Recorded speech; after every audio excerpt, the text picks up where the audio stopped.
ബ്ലാസ്റ്റേഴ്സിൽ നമ്മുടെ ഡേവിഡ് കാറ്റാലെ നമ്മുടെ മാനേജ്മെന്റ് ഏകദേശം സാക്ക് ചെയ്യുന്ന ഒരു ഘട്ടത്തിൽ എത്തിയിട്ടുണ്ട്. അപ്പോൾ ഇനി ഡേവിഡ് കാറ്റാലെ പോയി കഴിഞ്ഞാൽ ഇനി ബ്ലാസ്റ്റേഴ്സിനെ ആര് മാനേജ് ചെയ്യും എന്നുള്ള ചോദ്യം അവിടെ ഉണ്ട്.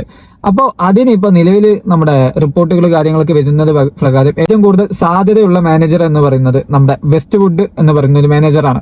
ആള് നമ്മുടെ ISL തന്നെ പഞ്ചാബ് FC മാനേജ് ചെയ്തിട്ടുണ്ട്, ബാംഗ്ലൂർ FC മാനേജ് ചെയ്തിട്ടുണ്ട്, ഹോങ്കോങ്ങിനെ നാഷണൽ ടീമിനെ മാനേജ് ചെയ്തിട്ടുണ്ട്, അതുപോലെ തന്നെ ATKയുടെ അതായത് മോഹൻ ബഗാന്റെ കെയർ ടേക്കർ മാനേജറൊക്കെ ആയിട്ടുണ്ട് ആള്. അപ്പോൾ ആളെ പറ്റി പറയുകയാണെങ്കിൽ ആളൊരു 4-3-3 ഷേപ്പ് കളിക്കുന്ന ആളാണ്.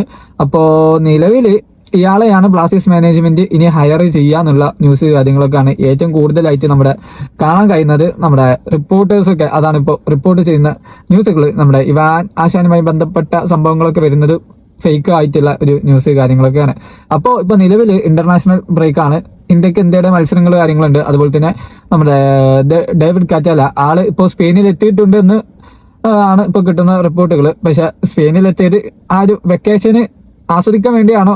ആളൊരു സ്പാനിഷ് ആളാണല്ലോ. അപ്പോൾ സ്പെയിനെത്തിയത് നാട്ടിൽ പോയത് ഇത് ലീവ് ആസ്വദിക്കാനാണോ അതോ മാനേജ്മെന്റ് പിരിച്ചു വിട്ടതാണോ വലിയ കാര്യത്തിൽ ഉറപ്പായിട്ടില്ല. അപ്പോൾ റിപ്പോർട്ടുകൾ വരുന്നത് പ്രകാരം ഇതുവരെ ആളെ സാക്ക് ചെയ്തിട്ടില്ല എന്നാണ്. പക്ഷെ ആളെ സാക്ക് ചെയ്ത് കഴിഞ്ഞാൽ ബ്ലാസ്റ്റേഴ്സ് വെസ്റ്റ് വുഡിനെ റീപ്ലേസ് ചെയ്യാനാണ് ഏറ്റവും കൂടുതൽ സാധ്യത എന്നാണ് പറയുന്നത്.